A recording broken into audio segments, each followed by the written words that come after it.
What is up, YouTube? Welcome back to the channel. It is another mock draft coming your way from Party Chat Sports. We've had a Drew mock draft, full first round earlier in the week, or a week ago or so. Gil had a top 10 mock draft earlier this week, so go check both of those mock drafts out. This is going to be my version of the full first round mock draft here. Not going to try to take too much time because we're going to have so many more of these coming the rest of the year. You can see we're on the PFF mock draft simulator here. We got all of the teams, and we're going to go ahead and jump straight into it. And we're going to start the draft. We're going to turn off trades, and we're going to start doing this thing now. And not going to try to spend too much time on each team, but just a full first round mock. So with the Titans, first on the board here, I think it is a year where the Titans need a quarterback. I think they're going to draft Cam Ward. I don't really think there's going to be a whole lot of hoopla. If they were smart, they would probably not go quarterback. I mean, I think Cam Ward's good, but if Cam Ward was in last year's quarterback class, where does he go? Is he quarterback 3, quarterback 4? So I don't know if this is like the Kenny Pickett year where, yeah, you get the quarterback number 1 of the class, but is he going to be all that? I don't know. I think he's good, and I think he's the only one worth probably a first-round grade.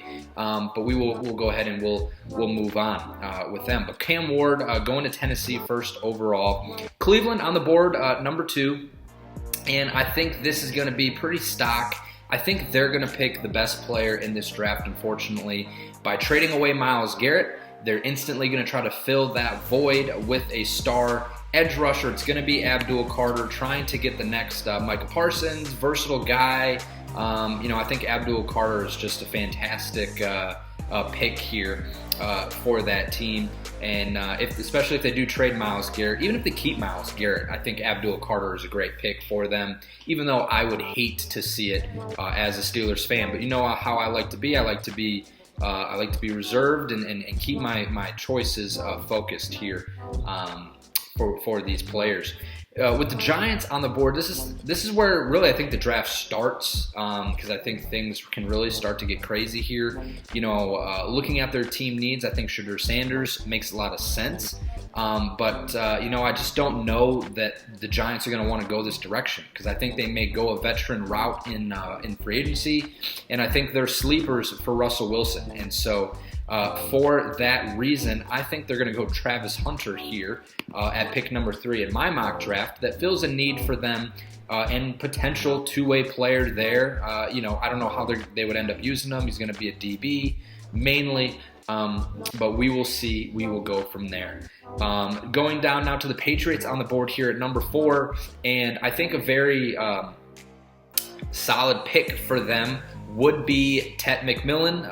I think you see wide receiver as a need there, but I think part of it is this is that Jamar Chase conversation with the Bengals a few years ago. Do you draft a top wide receiver or do you draft O-line help? Many of the mock drafts were going O-line help. But they went Jamar Chase, and it turned out it worked out pretty well for them, and they went and they signed some guys for their O-line help. So if they go Tet McMillan here, all the power to them. I'm going to go the other route for them, and I'm going to get tackle Will Campbell to fill that offensive line need, because their offensive line was putrid, and Drake May was getting swarmed back there for the quarterback for the Patriots this past season. So I think some O-line help would be popular there for them. 5th on the clock here, the Jacksonville Jaguars. Mason Graham still on the board. Tet obviously still on the board. I think, though, given their team needs, and they've already have a lot of investment in their wide receiver room, I don't think Tet is going here. D-line, it pops up on their need, and I think the slide, if you want to even call it that, for Mason Graham, stops now. I think he was going number 5 to the Jags in this mock. A great player. And teams may even try to trade up to number 4 to get him because he's that good of a player, and I think he's going to be a stud. And if he goes to Jacksonville, they're building a nice defense down there. Moving on, though, to the Raiders here, number 6. You can see their QB needs are there front and center, and I think this is where we're going to stop the slide for I can't even find. He's so far down here. Shedeur, ADP of 6. We're picking him here at 6, and he's ranked 45. But I think Las Vegas makes a lot of sense. He stays over there on that west side. I think Las Vegas as a city is something where Dion probably wants his son to go. But I have my reservations about Shedeur Sanders, but it'd be interesting to see him in Las Vegas. That would certainly be something that would be fun. But now with the Jets on the clock here at number 7, they miss out on both quarterback prospects here. They miss out on Mason Graham, which I feel like would be unfortunate for them. You're looking at the wide receivers that are on the board here, and some of their needs. I'm gonna go for my guy Gill here. I know he wants tight end, and I think he would love the Bowling Green guy and Fannin in the second or third round. But I know he took Tyler Warren at one point in time too. So I'll take Tyler Warren for him again. A tight end weapon for that offense would be pretty cool, I think, for them, and that would be something that they'd be having fun doing. With pick 8 here on the clock, we got the Carolina Panthers D-line and DB.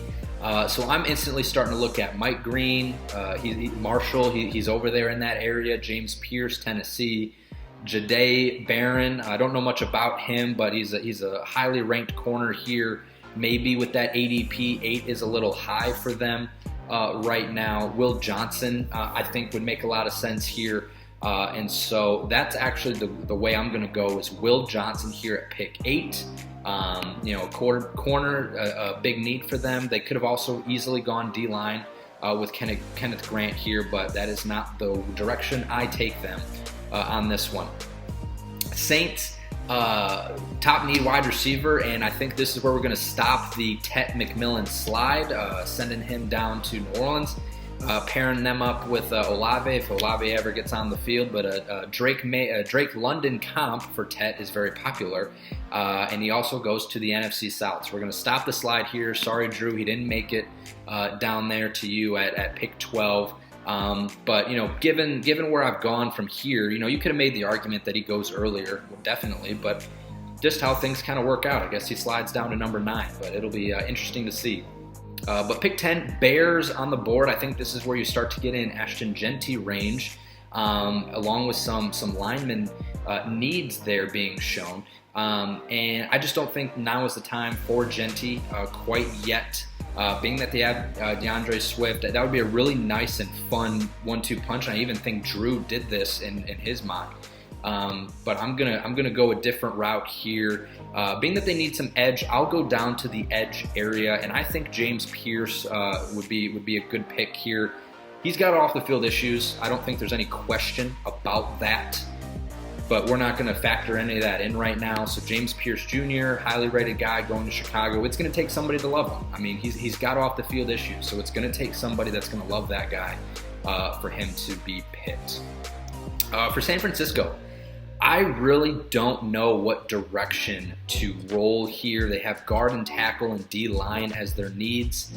So I'm looking at, some edge, but, they don't list edge. So Kenneth Grant maybe here, or Walter Nolan, Josh Simmons, without really spending too much time here on San Francisco. I wish I knew a little bit more about the tackles in this class. Being that's your top need, I'll go ahead and take the top tackle on the board, Josh Simmons, and hopefully that works out for you. You can put him where you need him, and we'll be good to go there. Cowboys on the clock, running back, wide receiver, tackle, edge. This is really where I think Dallas is probably happy if the board breaks this way. You got Jeanty, if that's where you want to go with your first round pick. And I know Drew loves Mike Green out of Marshall. So that is the direction we're going to go for Dallas is Mike Green. But I think that's a dream kind of break with how the board breaks there. You get a couple of top guys that you love. Maybe you even consider trading down there at that standpoint. Miami on the clock here at pick 13. Guard, tackle, D-line, safety. There is a safety here that's high on the board, Malachi Starks, and I think that would actually be a great fit for Miami, being that there's not that many linemen up here right now from an offensive perspective. There's certainly defensive linemen that are all over the place here, and any one of those guys could go, but I think Malachi Starks is a playmaker on the back end. And that's something that Miami would like to have. So I'm going to go Malachi Starks here for Miami. Indianapolis, a similar deal here. We got tight end, edge, and defensive back. I think DB, especially as a need, could be where the Jahdae Barron slide stops. If we go look at our edge guys, there really isn't a lot right in this range of 14, 15. There's a couple of guys later on down the board, like Michael Williams and Shamar Stewart. Could one of those guys go here? I certainly think they could. But I'll stick towards the top of the board here and go Jahdae Barron, defensive back. Atlanta or Indianapolis can kind of put him where they want on that back end, and would be fun there. I think Tyler Warren, that's a great spot for him if he falls to this point. Atlanta, wide receiver, edge, linebacker, corner. I think this is a spot where you could definitely see Luther Burden go, and I'm not quite off of that idea yet. Emeka Egbuka certainly could go here. I also think Michael Williams, edge rusher, could go here. That's a guy that's right in their backyard at Georgia, going to Atlanta, and I even think it may be a little early based on his ADP and his rank, but edge rush is key if you want a good football team. And you know what? I think I've talked myself into them taking Michael Williams, maybe a little bit of a reach, but a guy that's in your backyard. You could easily take a wide receiver at that spot, though, and I wouldn't be mad. Arizona, guard, tackle, D-line, with a couple of D-line prospects still on the board here. I'm thinking one of those guys, but guard and tackle. I even think Drew even talked about this. Kelvin Banks too. I think if Josh Simmons was still on the board, this is a spot you could see him landing. And with that, I actually think I'm going to go tackle and take Kelvin Banks Jr. out of Texas for Arizona. Another guy that they should be able to scout, not too far down the road. I know there's big states out there in the West, but on your side of the hemisphere.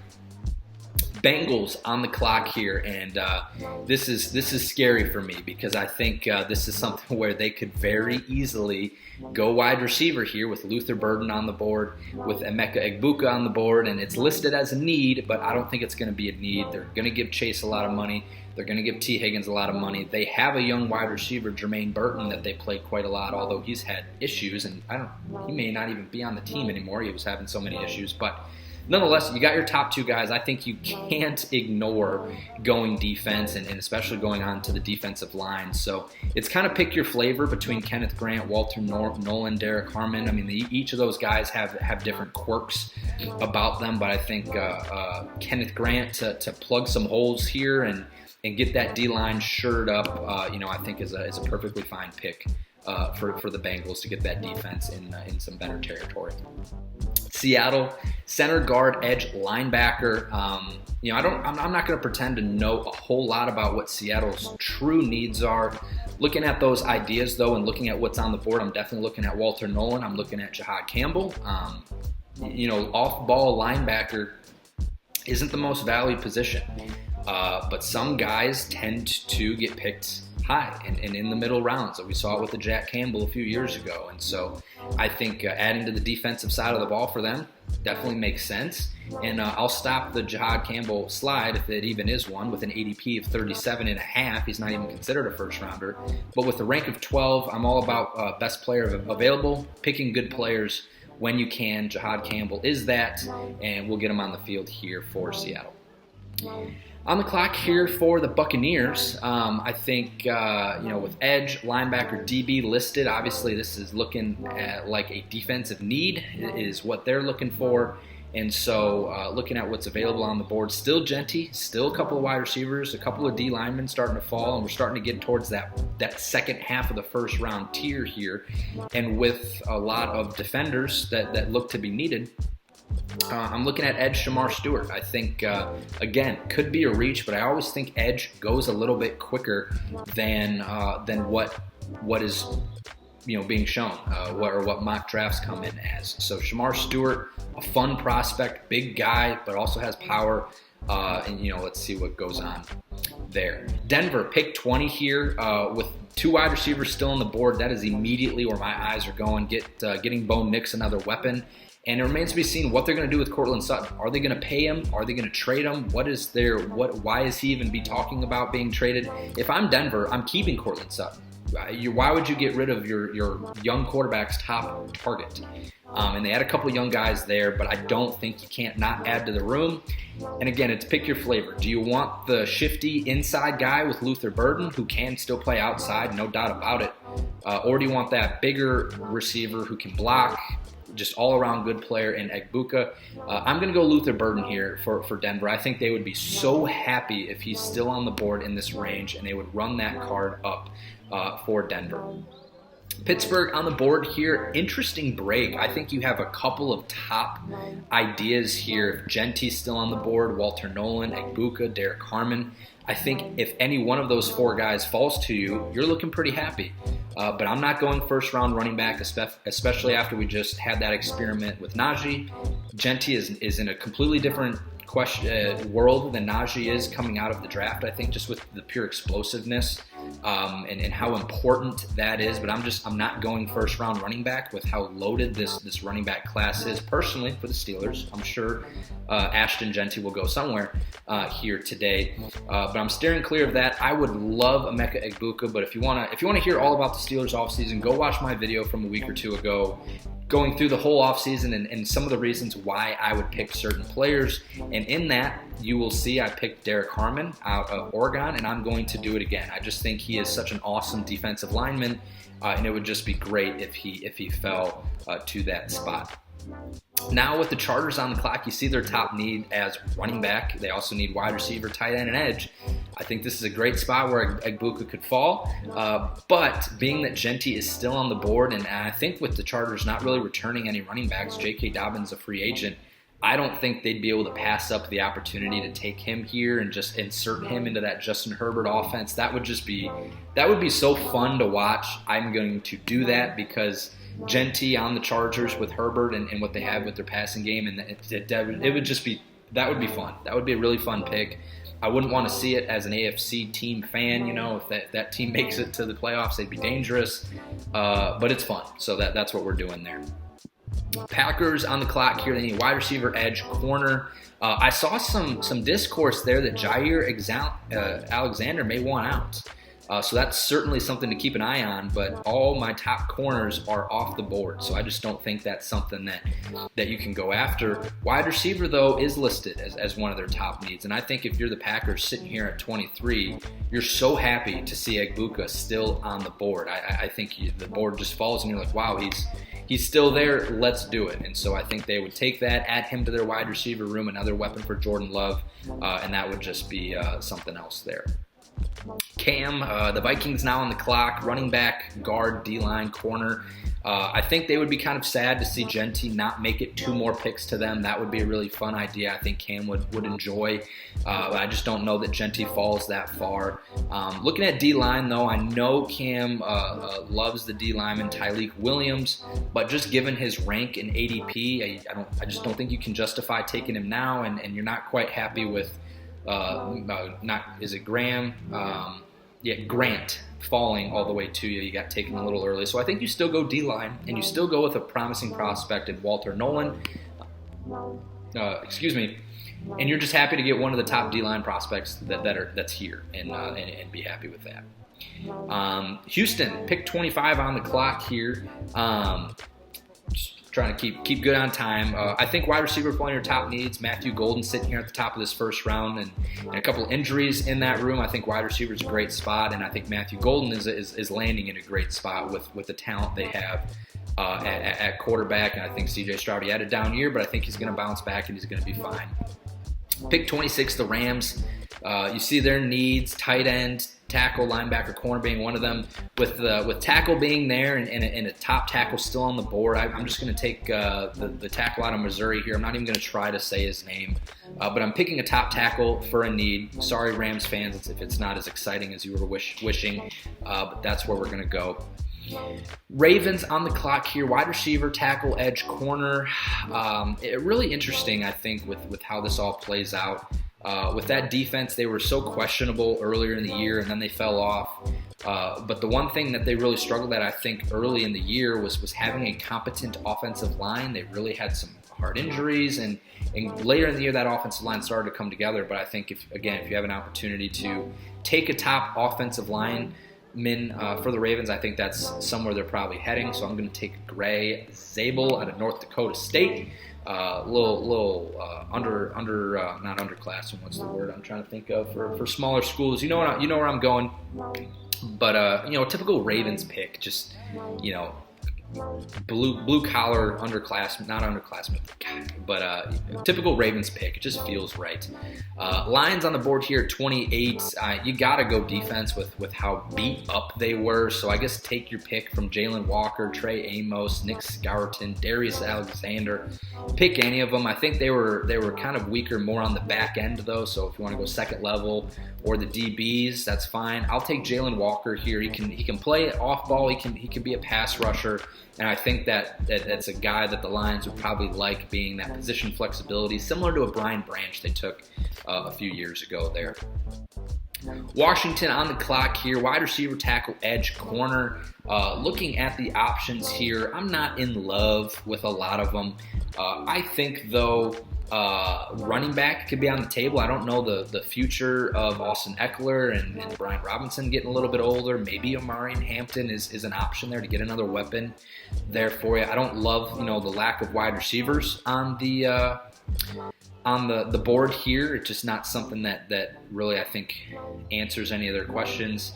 I know some DBs, they had some issues there. The edge help looks like that would help. I know there was some talk this week of getting rid of Jonathan Allen. I think trade rumors came out today, and so with that, I think they trade him away, and maybe they get his replacement in Darius Alexander out of Toledo. Shout out the Mac, Gil. Shout out the Mac. No Eastern players this year in the first round. Maybe next year. There. Bills on the clock. Top needs wide receiver and defense. I think, again, wide receiver is something that you'd be happy to try to grab, but I just don't know that anybody here is worth that value. I think you can make the argument, and just like last year, and maybe this is where I'm going to go, just to be different. Who's afraid of just being different? There was wide receivers that were going in the first round that we didn't necessarily think would. Xavier Legette, Lab McConkey, there was guys going in the first round that you just didn't expect, and sometimes for wide receivers that could happen. And so I'm actually going to take Jack Beck here. I know Alec Ayamanor is on the board, but I think Jack Beck, he was getting a lot of Puka Nacua comps, and you know what? He could just be a name that finds himself in the first round. He had an amazing Senior Bowl or Shrine Bowl, wherever he was. So we'll see. Chiefs here, I think it's so plainly obvious that it's not even funny. Colston Loveland, tight end on the board out of Michigan. Even if they want Kelsey back, even if he comes back, I mean, he's washed, and you need to plan for his replacement now, regardless of if he comes back or not. So just, be that as it may, go get a tight end backup for him. Tight end first round feels, if it's not like a Tyler Warren or something, feels a little bit odd, and he wasn't even listed as a need. I don't care. It's just too obvious of a pick there, and it probably won't happen, but that's okay. And then the Eagles, I mean, the most complete roster in football. Throw a dart. It really doesn't matter where you go. I mean, I don't think you're going corner, even though it's listed as a need. They just drafted 2 last year. They have great edge. You can always make a strength to strength and add to it. Wide receiver, I mean, they got 2 top wide receivers on their thing. So guard, I don't know that there's necessarily a guard up here that really changes the needle on things. You don't need Omarion Hampton here in the first, so I guess you just add to the cupboard. Grab another SEC rusher. There's no Georgia players up here, else I just draft one of them because that's something they like to do. But we'll just go Nick Scourton to round out the first round. You just add to an edge. But there's a draft. I hope that it was enjoyable to watch. Get this ad out of my face.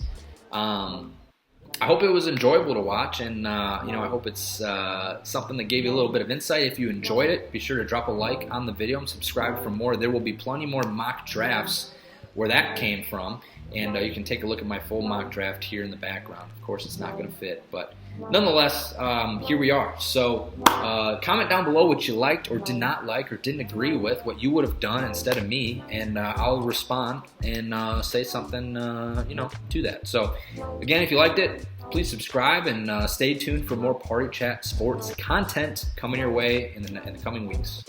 See you.